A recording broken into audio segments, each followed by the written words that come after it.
Hi అండి, నేను రెడ్డి లక్ష్మిని. ఈరోజు కొబ్బరి ఎల్లిపాయ కారం చూపిస్తున్నాండి. ఎల్లిపాయ కారంతో కారం చేస్తున్నా, ఎండు కొబ్బరితోటి. ఇది ఎండు కొబ్బరి అండి. ఇది కారం, దానికి సరిపడా ఎల్లిపాయలు, జీలకర్ర, కొంచెం మెంతులు, సరిపడా ఉప్పు, కొంచెం కరివేపాకండి. ఇవన్నీ మిక్స్ చేసుకొని వచ్చి చూపిస్తాను మీకు.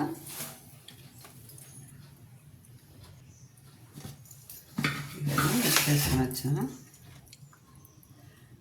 ఇలాగా. కచ్చపచ్చగానే ఏం లేదు, ఎల్లిపాయ మెదగాలండి. మెరుగుతేనే అది టేస్ట్ ఉంటుంది. స్టవ్ వెలిగించుకున్నాం.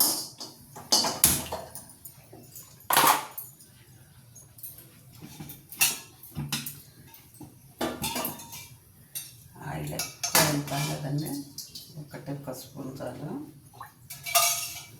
ఎల్లిపాయ పొడికి అవసరం ఉండదు. జీలకర్ర కొంచెం ఎక్కువ వేసుకున్నాం, కొంచెం ఎల్లిపాయలు,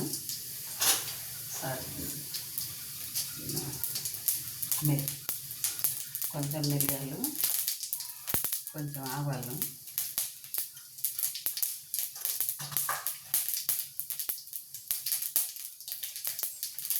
కరివేపాకండి,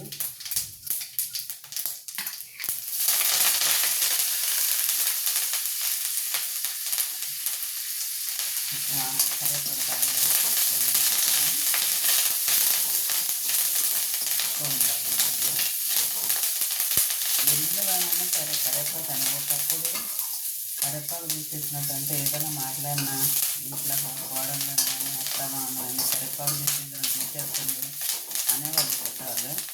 కానీ ఇప్పుడు కరివేపాకు మహాభాగ్యం అన్నట్టు తింటుంటుంది. ఇప్పుడు కరివేపాకు సామెత అనేది పోయింది.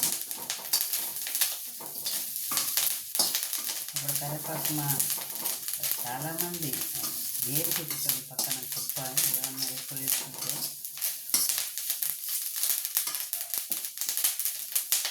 ఇప్పుడు కరివేపాకు దొరికితే చాలా అన్నట్టుగా వచ్చేదే తింటుంది.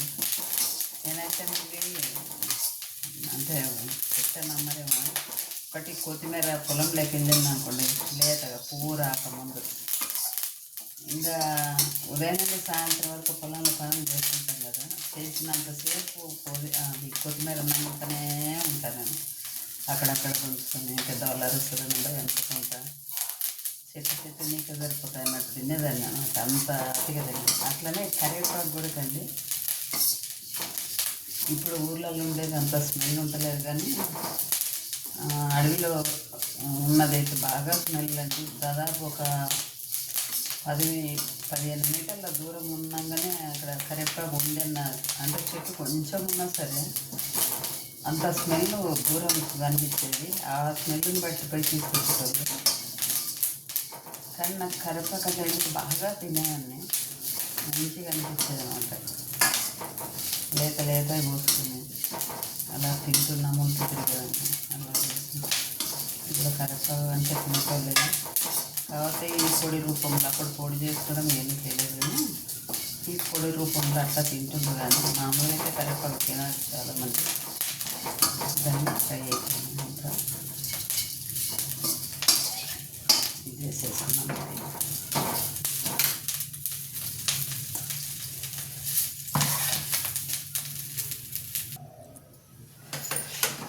ఇవన్నీ పొడి పొడిగా అయ్యేటట్టు బాగా ఫ్రై చేసుకోవాలి. దగ్గు ఉన్న లేదా గొంతులో కఫంలాగా ఉన్న, ఇంకొకటి ఏంటంటే బాలింతలండి, సన్నీళ్ళ తల్లులకు పాలు తక్కువ, ఇప్పుడు తినే ఫుడ్లకు సరిగ్గా పాలు ఉండలేవు. ఇట్లా ఎల్లిపాయ కారం కొంచెం ఎక్కువ తింటున్నాం అనుకోండి, అప్పుడు కొంచెము రోజుకొక్కసారి అన్నంలో పెట్టుకొని చపాతీలో కానీ ఎందులోనైనా బాగుంటుంది ఎల్లిపాయ కారం. అట్లా పెట్టుకొని తిన్నామనుకోండి పాలు కూడా మంచిగా వస్తాయి. అప్పుడు మాకు మన పిల్లలు పుట్టినప్పుడు ఇట్లా పాలు తక్కువ అయితే మా పెద్దవాళ్ళు ఇలా పెట్టేటోళ్ళు. నాకు బాగా తినేవాళ్ళం ఇట్లా. చాలా అన్నిటికి బాగా పనిచేస్తుంది ఎల్లిపాయ కర్రీ అంటే. దగ్గు కానీ కఫానికి కానీ ఇంకా ఏమన్నా ఉన్నా కూడా మంచిగా బాగా పనిచేస్తాయి ఇవి. ముఖ్యంగా సనవాళ్ళు రావాలంటే కూడా ఎల్లిపాయ కర్రీ తింటుంటే తింటుంది. రోజు ఒక ఎల్లిపాయ తినాల వెయిట్ తగ్గుతుందని అంటారు. ఎల్లిపాయలు తినడం అంటే ఉదయాన్నే పరిగెడుకొని తినలేము కారం అని. ఇలా రోజు ఎంత తిన్నాం అనుకోండి వెయిట్ కూడా తగ్గుతాము. అన్నిటికీ చాలా ఉపయోగాలు ఉన్నాయి ఇందులో. అది కాబట్టి అందరు చేసుకొని తినచ్చు. ఇలా పొడి పొడిగా ఇట్లా అవ్వాలి. ఫ్రై చేసుకున్నాం, మిక్స్ చేసినప్పుడు ఇలాగ ముద్దగా అవుతుంది. ఎల్లిపాయలు అన్నీ వేస్తాం కాబట్టి ఫ్రై చేసినప్పుడు ఇలా పొడి పొడిగా ఉన్నది అనుకోండి అంటే పొడి పొడి అయ్యేలాగా ఫ్రై చేసుకోవాలి.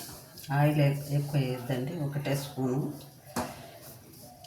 ఆయిల్ ఎక్కువ, ఎందుకంటే ఇందులో తడి ఉంటుంది కాబట్టి సరిపోతుంది మీకు. అన్ని ఆయిల్ పొడులు తింటూనే ఉన్నామండి. ఇవన్నా కొన్ని తగ్గించుకుంటే మంచిది, మన చేతులు ఉండేటివి. అందుకు కాబట్టి ఇలా మీరు ట్రై చేయండి, చాలా బాగుంటుంది. మీకు వేరే కూరలు ఏం అవసరం లేదండి. ఎల్లిపాయ ఒక్కటి సరిపోతుంది. చూడండి, ఈ ఎల్లిపాయ కారం ఒక్కటి సరిపోతుంది. చాలా టేస్ట్గా ఉంటుంది. మీరు ట్రై చేయండి, ఎలా ఉందో చూసి చెప్పండి ఒకసారి. చాలా నిజంగా చెప్తానండి, చాలా బాగుంటుంది ఇది. దగ్గు కఫం ఇవన్నీ పోతాయండి. మెయిన్ మనకి ఇప్పుడు వర్షాకాలం వస్తుంది కదా, ఇంకా ఏదో ఒకటి వస్తూనే ఉంటుంది, ఈ జలుబులని దగ్గులని. అలాంటప్పుడు ఇవి చేసుకుని రెడీగా పెట్టుకున్నాం అనుకోండి, మనకు ఎప్పుడు పడితే అప్పుడు తినడానికి వస్తుంది. చూడండి, వీడియో నచ్చినట్టయితే లైక్ చేయండి, షేర్ చేయండి.